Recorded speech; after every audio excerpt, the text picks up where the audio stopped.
And now, the Wad Fam Chalk Pod.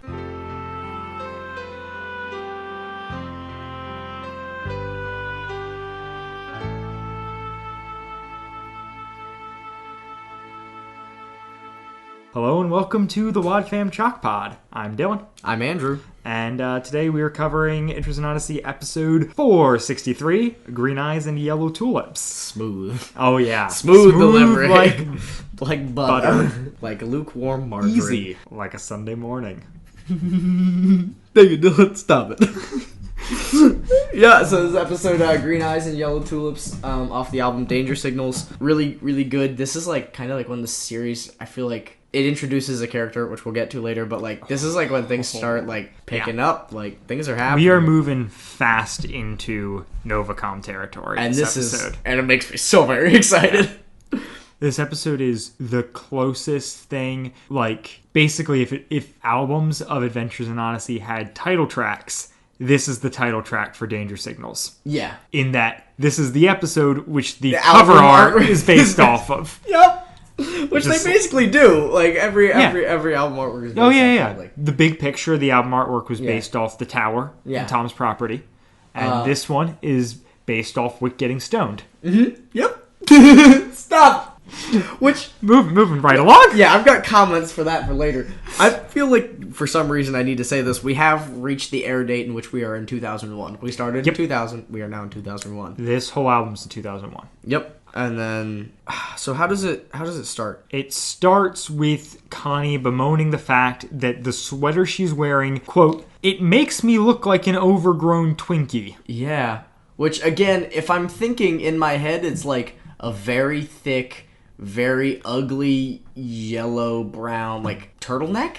Yeah. She says later on about it being banana-colored. Do you remember the episode when Connie has, like, gets a credit card and then she buys that sweater impulsively? Uh-huh. It's a yellow sweater. And I thought that that's what they were referencing, but then later in the episode, she says that her great, like, aunt something gave it to her and then it hasn't been worn since the 1800s, which makes me wonder if there was a Freudian slip in the writer's mind in which whatever sweater Connie is wearing is yellow. She just has two yellow sweaters, and the two big plot points of her clothing is that she wears yellow sweaters. Interesting. Yeah. Oh, so the whole thing with the sweater also comes off the heels of Connie sneaking around back because the front porch is covered in reporters. Oh, yeah. These are reporters that are lined up because Novacom has launched a program called the Destination Station. Imagination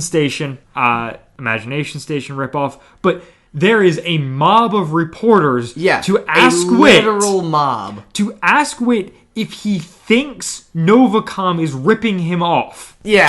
That's so absurd. I know it's a small town. It's probably a slow news day, but like, a mob of reporters. A show airs the night before. Everyone in the town, all of these reporters, which apparently Odyssey has tons of reporters, they show up and ask Wit, "Hey, that thing that aired last night, do you feel like that's Novacom ripping you off?" And he's like, "I didn't watch the thing last night. What are you talking about? Chill out." Yeah.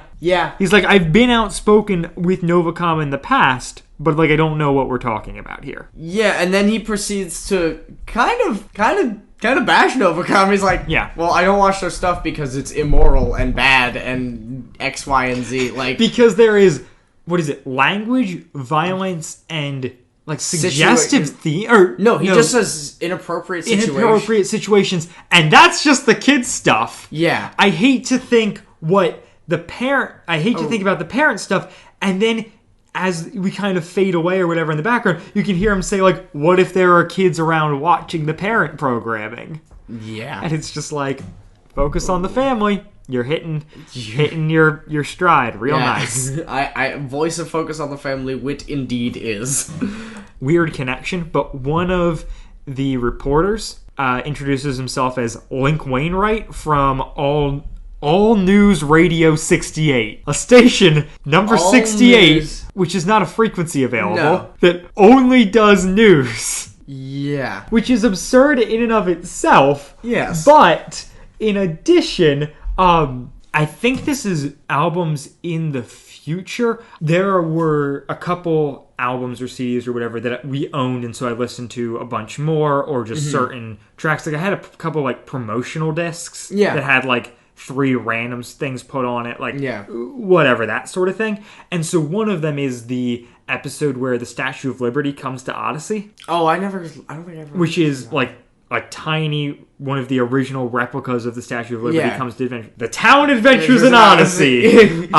Basically. Anyways, that episode is like, in other news, the Statue of Liberty comes to Odyssey. I'm Link Wainwright, Channel 10 News. Same guy, same name, different station. So either in the time between this and that, he gets a promotion, or he pulls a double header and works for All News Radio 68 and Channel 10 News. Yeah, he must. Or I mean, there could have been a falling out. There could be some sort of like secret plot point that we don't know about. Yeah, maybe in a one-off with Dale Jacobs, we can figure this out. I checked the only 2 episodes he's in. Period. Or this one and that one. Yeah. Dang it. It's really funny. Dang. I was like, Link Wainwright. I know that guy. It's such a dumb thing to know. Yeah. Again, it's like, wow, I know too much about this show. Yeah. There's so many episodes, and I know almost all of them. Yeah. Anyway, so this crowd of reporters on the... Yeah, crowd of reporters that does not include Dale Jacobs, who you just mentioned. Yes, because he's a good reporter. Yes. So he wouldn't be here harassing No.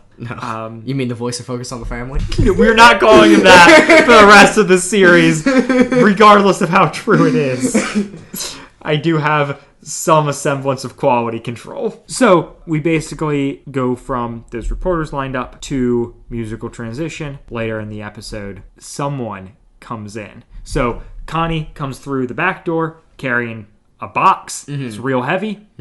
Double hernia heavy. That's the name of Nick's rock band from last episode that he performed the cover of Smoke on the Water. Right. A cover of Smoke on the Water that was called what again? I'm going to need you to recite it. Yeah, it's been a whole week, guys. It's really hard to think back to that. Was it drowning in the heart? No. Locked in the prison of love? Drowning in the prison of love? Rotting in the prison of love! I'm proud of us. Good job. Look at that. Bringing it all back home. Anyway, so she's coming in with double hernia box of syrups, and there's a mysterious green-eyed man. Oh, no. It's Eugene, remember? She's like... Oh, that's right! Yeah!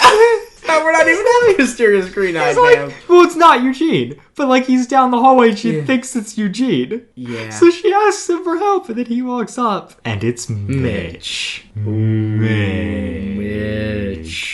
Dreamy, green-eyed, yellow tulips. You need to work on your enunciation. It sounded like you said yellow tubes. Twinkies?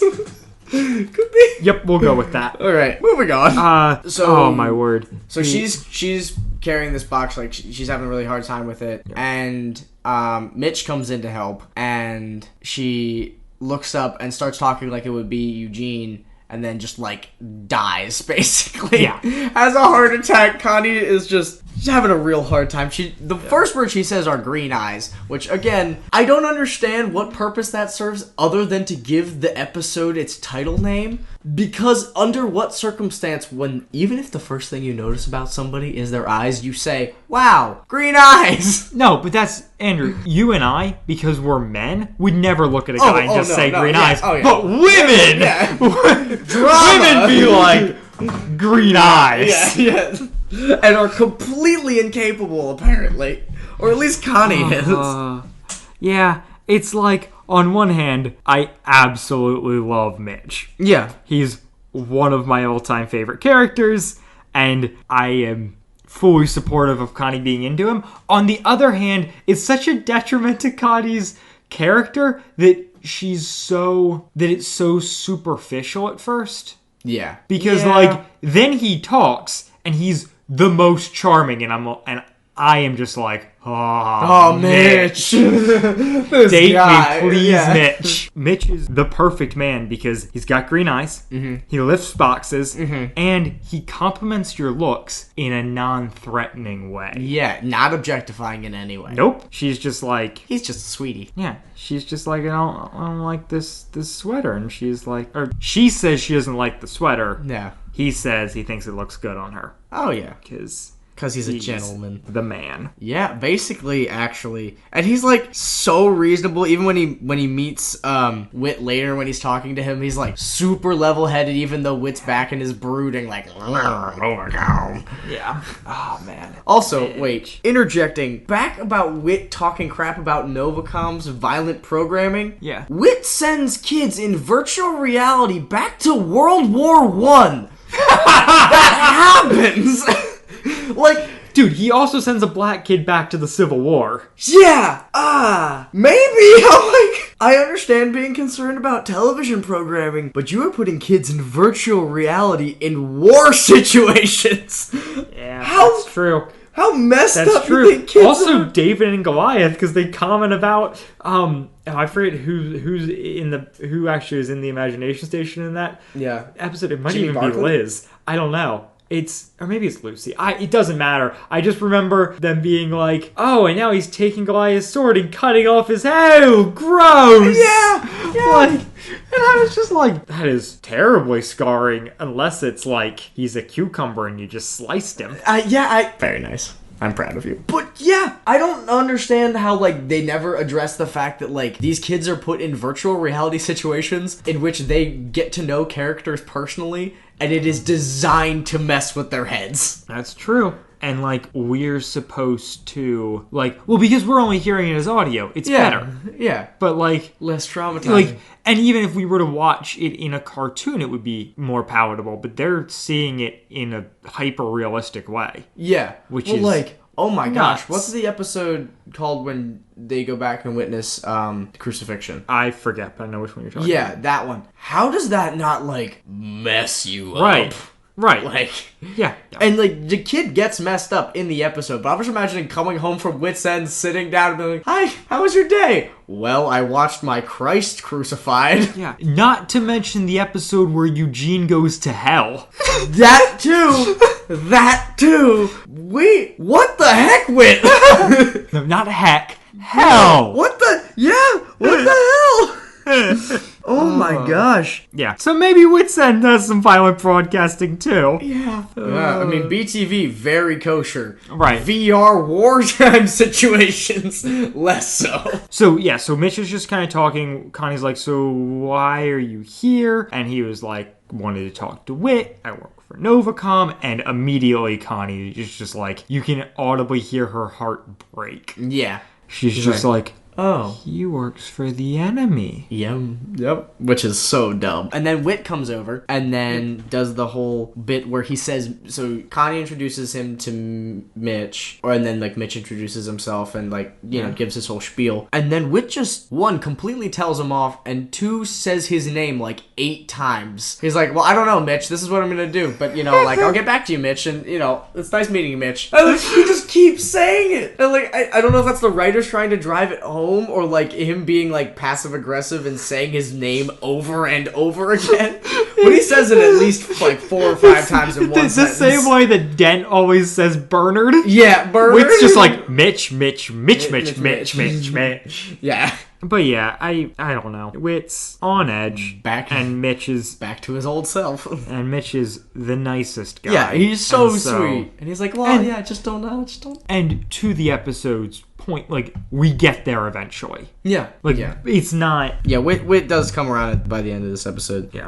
But then, we get the Rathbons. Heck to the yes! Like, some of my favorite characters in this show are so good. Don't think about how old Rodney is, but yes. No, yeah. Oh my gosh, yeah. I mean, he's Connie's age. Yeah, but I'm thinking about the voice actor. That's not even what I was saying. That's incredibly uncomfortable for me to think about. I was just thinking about, like, because Rodney's one of those characters who's been around the whole time. Yeah, pretty much, yeah. And, like, so he's got to be a little bit younger than Connie, because he was in school with, like, Jimmy and stuff. Yeah. And they were underclassmen when Connie was there. But he is now out of school for quite some time. Yeah, he's at least Nick's age, if not older. Yeah. Even though his voice has not changed. Yeah, it hasn't really changed. But also, I don't know what... I mean, I guess we can assume he works at the Electric Palace. Yeah. But He still's got his gang, the Bones of Wrath. The Bones of Wrath. It is such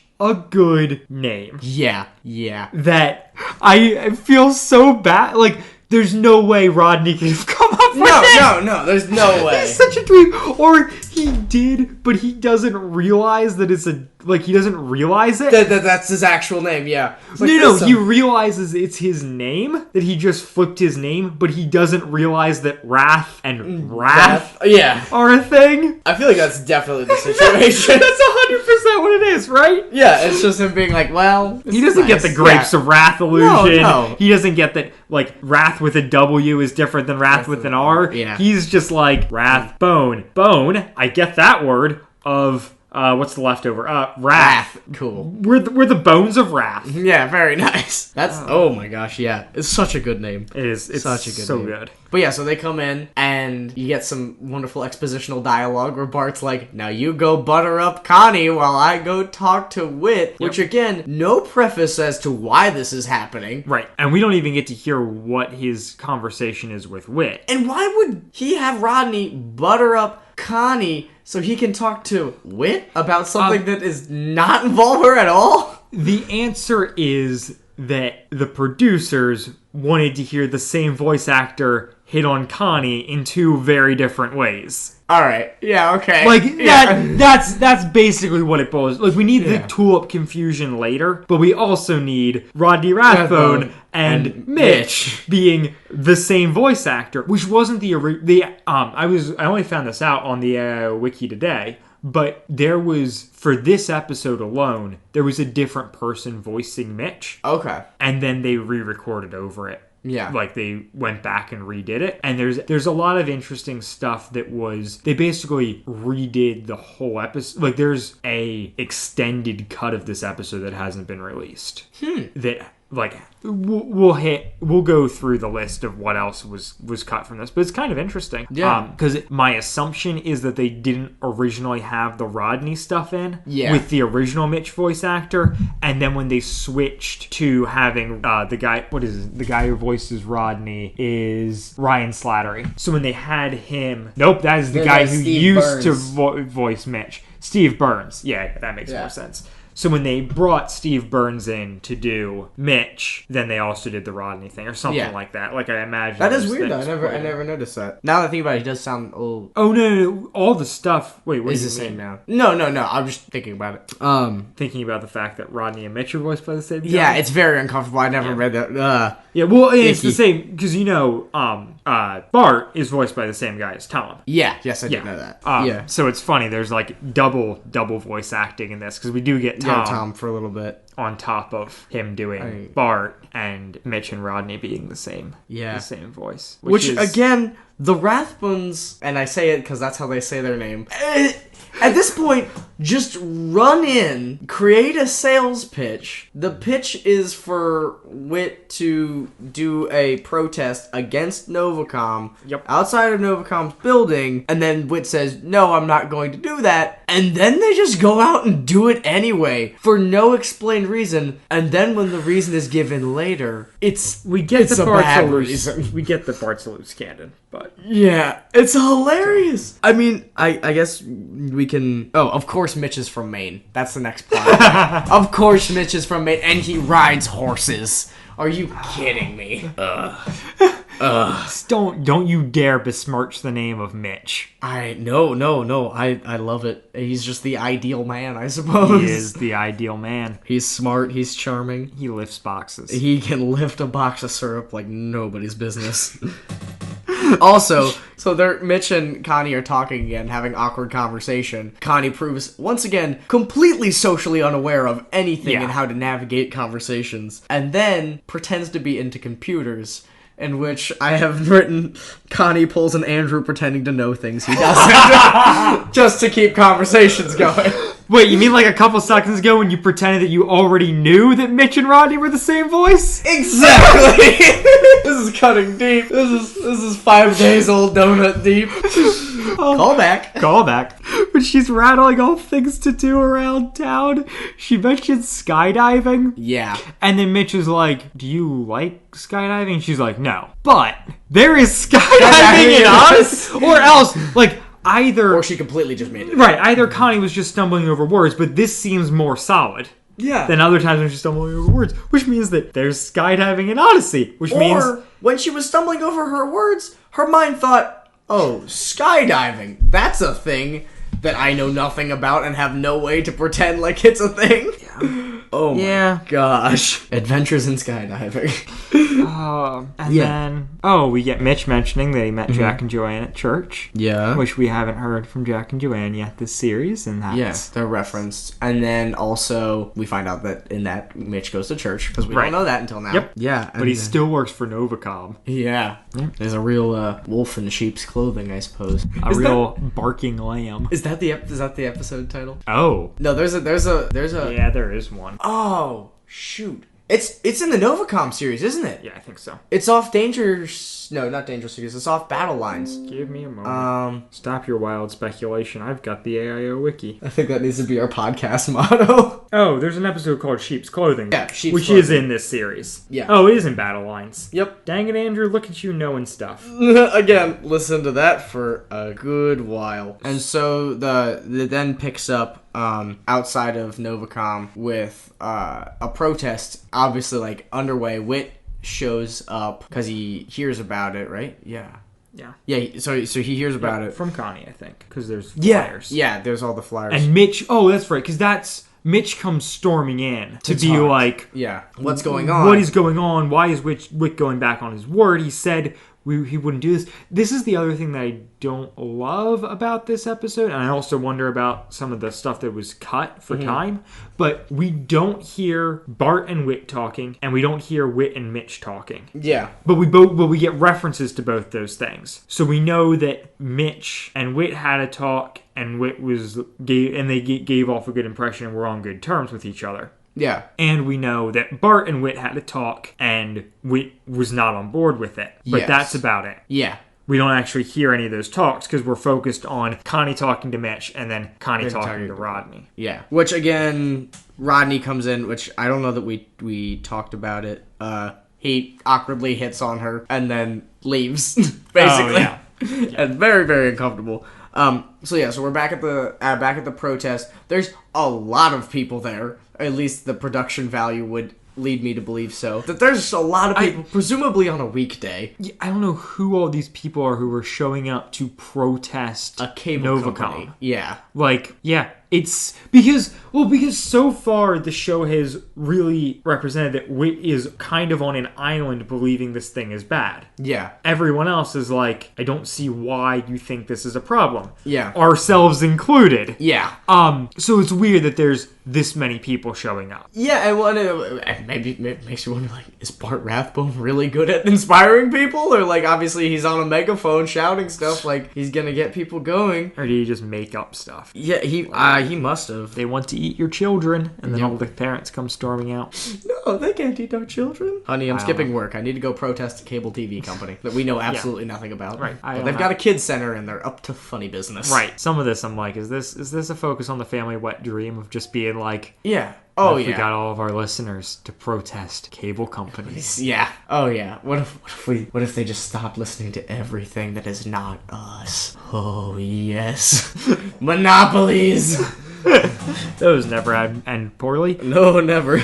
So Dent comes out, tries to shut it down, and immediately Bart turns it into a riot. Yeah. So not only is there a bunch of people out protesting, but they riot quick. Great. Yeah. And it is sound design being awesome, but I think he was maybe having too much fun. Yeah. There is shattering So much glass glass for so long. I don't know where they're finding all of these stones that are large enough to break windows. They come with their own stones. I guess. They must. There's so much shattering glass, though. I just noticed how I was like, oh my gosh, they are tearing into this place like throwing trash cans, or what's going on? Yeah. And then Bart runs away, and Whit's still standing up there, and Mitch comes up and is like, wait, we gotta get out of here. And Whit's like, no, I gotta stop this. I gotta stop this. Mitch is like, you can't stop it, Whit. He's like, I gotta try. And then he gets hit on the head with a rock. But he goes to the hospital, but it's not bad enough to need stitches, and it just grazed him, and I don't think he's unconscious, so he just goes? I don't know, because it seems like my best guess is like maybe the rock didn't pierce. Well, he said it grazed him though, but like it seems like the rock knocked him out. Yeah, because he's legitimately like, oh yeah, Mitch, you're here. Like, yeah, very much out of it. I guess it must have, but if it hit him hard enough to knock him out and didn't pierce skin, he doesn't need stitches. He's gotcha. There, Adventures in Odyssey. A once infallible plot. But now holes poked. And then so now they're in the hospital, and then Whit and Mitch have like a good heart to heart where Whit's like, hey, like, where Mitch is like, why why'd you do that? Why were you there for that? Which I think it's cool that like it's going like an extra mile to establish that Mitch is a great guy, because he stayed there in the hospital with Whit. Yeah. And even though at that point he's still mad at him for what just happened, which is just like super cool. Yeah. Just good guy, Mitch. Good guy, Mitch. I guess. Oh, I'm sorry. So my notes go, oof, that just got 2018 protest real fast. Holy crap, are these guys coked out? They're vandalizing a cable company. Those are the no, you had to bring 2018 into it. Well, that's what I'm saying. Just riots, just escalating quickly. That seems so far from reality. I'm like, wait a minute. Remember when our president got elected and then that just happened? Like, oh my gosh. Yeah. Icky. All right. Icky. Thanks for that reminder, Andrew. On a much happier note, Connie receives yellow tulips. Yes. Titular yellow tulips. Yes. At Wits End, I guess they're delivered to. Roll credits.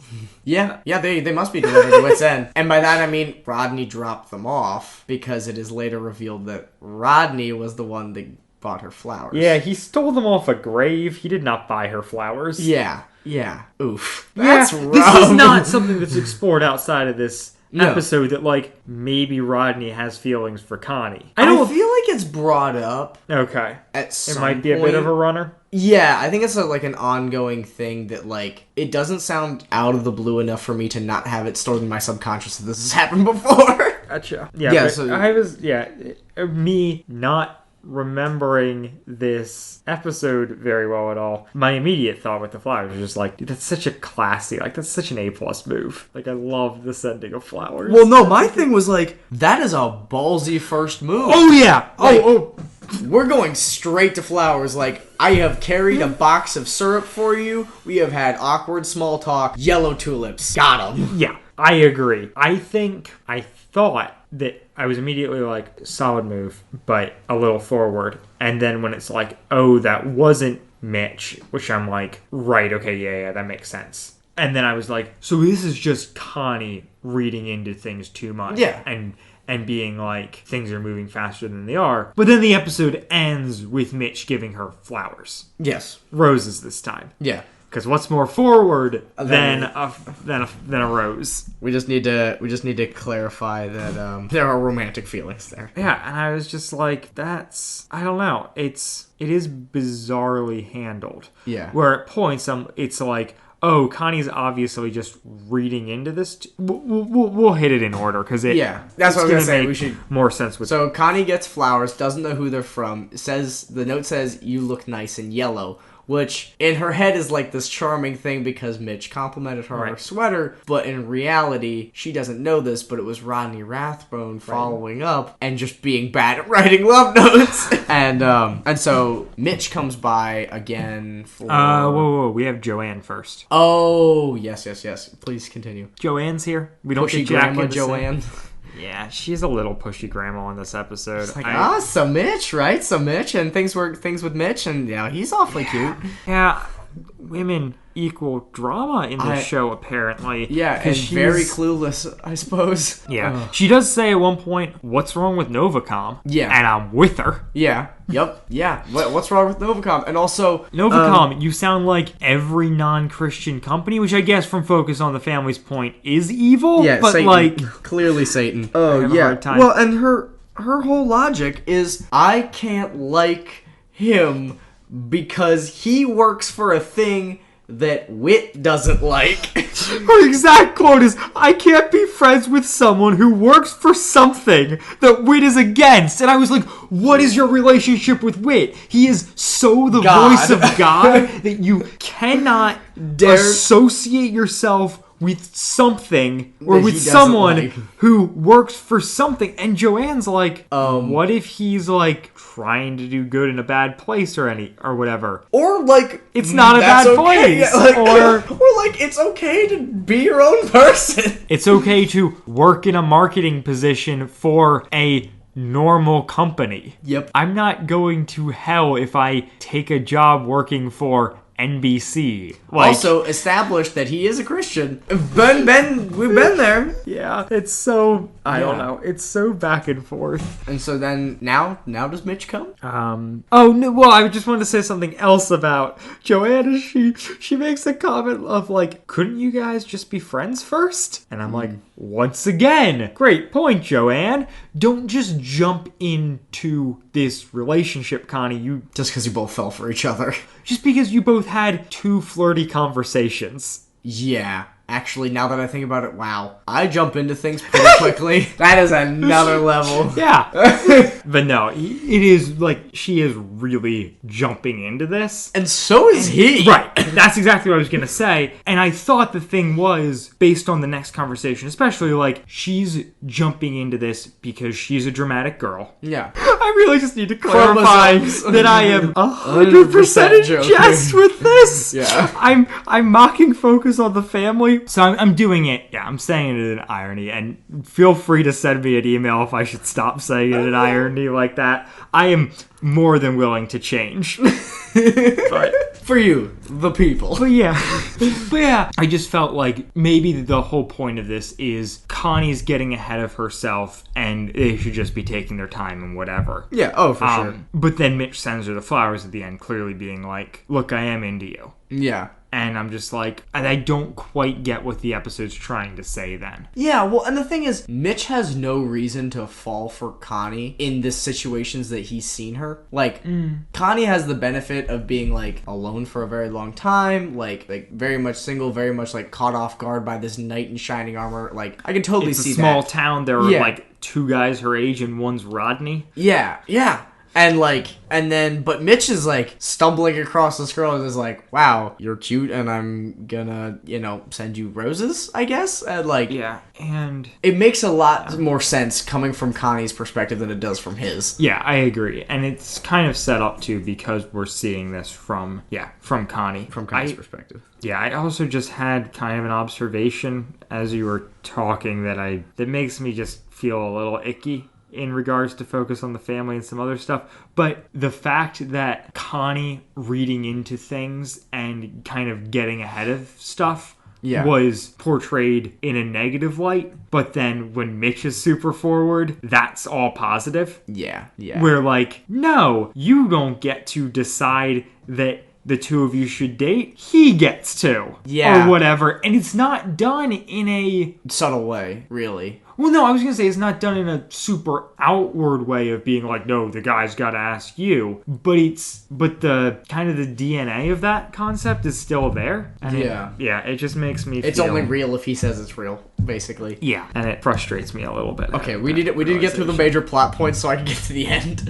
Because I want to talk about things, but so basically We have one more major plot point, right? Yeah, so she receives mystery flowers. She talks with Joanne. Mitch comes by for what reason? To talk with her about the Bible study. Right. Which is, she thinks, But is the flowers. sitcom conventions happen. Yeah. I get secondhand embarrassment. Yep. And she thinks he's going to ask her out. So Because she got flowers. turns him down, not knowing what he's asking. And she turns him down still on the basis of he works for Novacom and Novacom's bad because Wit says so. Yep. And good guy Mitch is just trying to ask her to co-lead a Bible study. Which is a precursor to dating. Yes. I was going to say. If you co-lead a Bible study and you're not both the same gender, you will be dating. Yeah. Oh yeah. Indubitably. Listen, Oh, did that sound weird and homophobic? that just hit really close to home. But because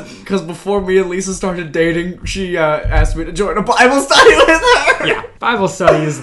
Oh my God. It's where you go to find your mate. I guess. What was the... Oh, so then Mitch goes away. So Joanne forces Whit to leave. Yeah. The two of them. And then they come back and Whit is basically like, oh, so are you joining the Bible study? Because I guess he found out about it. And she was like, oh, no, that's not what I thought he was talking about. And she explains what she did think was going on. And then Whit gives her permission to date Mitch. Yeah, that's icky. Very less cool. Like, and I get it. So I get it that he's her father figure. Yeah. But also he is very much not involved in this situation in any way and has nothing other than apparently the voice of God and therefore focus on the family behind him. Right. But she was like, I can't date him because It'll upset Whit. Because he's part of a company that Whit's against. And then Whit's like, oh, I actually think he's a good guy. I judge him on more than just the fact that he works for a company, which is a great point, Whit. But at the end of the day, the overarching narrative is Connie thinks her father figure disapproves, so she doesn't date a guy. He gives her approval, and then the guy asks her out. As it should be. Okay, so at the end of the episode, in the outro, Chris is talking and talks about... Sorry, can we get... Yeah, go for it. Can I hit something before we get to Chris talking? I just wanted to comment on... So, Connie then apologizes through a series of voicemails, which is then when Mitch sends the flowers. Also wonderfully mastered as far as audio is that's basically what I was going to say. It's just, I love the answering machine plot device in general. Gilmore Girls uses it a lot to, great success. Yes. And it works really well in this audio presentation. Yeah. And we don't even hear Mitch throughout it. No. Which, at some points, I was like, is this someone else listening to the voicemails? Because it does have that weird ominous vibe, right? That this could be exposed. Yeah. But then she gets the flowers, with a reference to the voicemail. What is the note with the flowers? You're not a flake, or I know you're not a flake. Right. Yeah, there you go. With roses, because the flake. That's what people were saying in 2001. Again, bold move. Roses are not cheap. Mitch is sending a statement. Cheap, nor are they a thing that you ever get for anybody you're not romantically. It was a really convoluted way of saying you only get them for romantic interests. They're not a casual gift. And you don't even... I mean, I wouldn't get if I wasn't, already in a relationship with somebody. They're an anniversary present. Yeah. They are not a... I like you. Yeah. Like? Yes or no? Yeah. And again, ends really nicely. She gets the message. She's all happy. Happy outro music plays. Chris starts talking. And is talking about not judging people based on their, more on their, than their character than, what you assume to be true about them. Right. And then views what Connie did on the same level as to what Mitch did as far as assumptions. Connie assumed that out of two romantic interests, one very much not subtle, one very much subtle, that the subtle one got her flowers, assuming that. Right. Even though they both commented on her sweater. Yep. Mitch already heard Whit talking crap about Novacom and then found out that Whit was going to do a protest or lead a protest and was like, how can you do this? Even though he didn't actually do it. That's totally logical! Yeah. You would be wrong to believe, Whit wouldn't do that. I mean, he probably wouldn't, but also, signs point that to be the truth. Right. You can't... They're not the same. Whit doesn't have an established repertoire with Mitch. No. So Mitch is like, yeah, this could very well be in character. And he's also he never comes across as, firm in his opinion that Whit was in on it. Yeah. He is constantly open to... I didn't think you would do that. Right. Yeah. Because he asked him, would you think that I would go back on his word? And I was like, well, I mean, for a little bit there. Which is I don't even call that a full assumption. It's just kind of I had my doubts because... Yeah, it's admitting slight vulnerability, which, as we've mentioned before... Not allowed. Not allowed if you are Christian and male. Yeah. We're dealing with a romance that I have a lot of great feelings about. Yeah. So I'm... Mitch. But I'm also... Right. But I also have issues, and I'm trying to navigate that. Yeah. No, I feel that. I feel that on a very personal level. am. All right. Do you have anything left? I think that covers my notes. Oh, actually, a great transition. Bart shamelessly plugs the Electric Palace like 4 times. Amen to that. And I'm like, this man's been on the pulse of shameless self promo since the get go. Like that's his character arc basically. Is his self promo. So do you have anything you'd like to promote, Dylan? Yeah, I'm going to shamelessly pimp out myself on Spotify. Yep. Go follow American Sherlock for some playlists that might have a couple Christian songs, but only accidentally. Yeah, only because I was not a conscious decision. Yeah, there might be some Switchfoot in there. I don't know. And Andrew, what would you like to plug? Well, I plugged the Andrew Sabo podcast before, so I feel bad about doing that again. But I will, because that's all I've got going for me. He's a one-trick pony. Yep, and that trick is real not good. So the Andrew Sabo podcast, pretty much everywhere podcasts are found. Just put up an episode with Nathan not too long ago. It's a good time. We talk about music a lot. It's real fun. And then also just Andrew Sabo on Instagram and Andrew Sabo on Spotify for mediocre playlists that you probably won't be interested in. Great selling. Yeah, yeah. But yeah, that is the show, and we will catch you on the flip side. Wadfam Chalk Pod is a presentation of the Lidditz Podcast Cooperative. This show is a fan podcast and has no official affiliation with Adventures in Odyssey or Focus on the Family. As such, the copyright is ours under Creative Commons. Follow the podcast at wadfamchalkpod on Twitter and Instagram, or email us at wadfamchalkpod@gmail.com. Episode 5, Green Eyes and Yellow Tulips, was hosted by Dylan Weaver and Andrew Sabo, and edited by Dylan Weaver. And I'm Nathan Haverstick, hoping you'll join us next time for more of the Wad Fam Chalk Pod.